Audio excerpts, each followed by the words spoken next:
At one point in the movie Fight Club, Edward Norton's character pulls out a tooth and Brad Pitt turns around and says, "Hey, even the Mona Lisa is falling apart." I'm not great at remembering movie lines and song lyrics and all that, but this one stuck mostly because I've been able to use it so much. A friend laments his receding hairline. Hey, even the Mona Lisa is falling apart. A relative tells me that they need a knee replacement. Even the Mona Lisa is falling apart. I say no to a run because I've messed up my hip. You get it. There are a number of things I love about this expression. First, it's funny. Second, it so perfectly encapsulates the impermanence of life. Most everything eventually falls apart.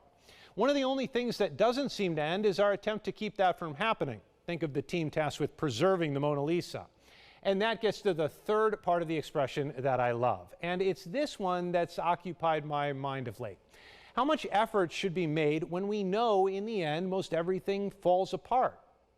When I was a student at Syracuse University, I came upon two Buddhist monks creating what's called a sand mandala, an absolutely stunning and intricate piece of art made with colored sand. It took them days to complete. And when they were done, they took it to Onondaga Lake and dumped it in.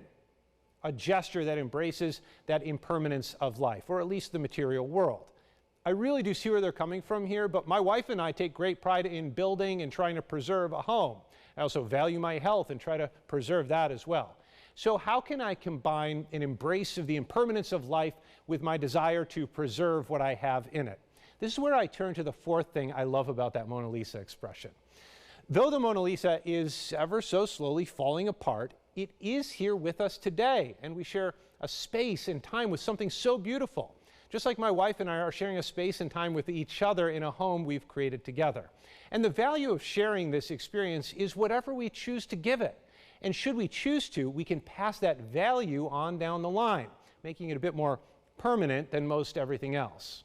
With that, and with Thanksgiving tomorrow, I'll end by saying I'm thankful to be sharing this space and time with you. See you next Monday.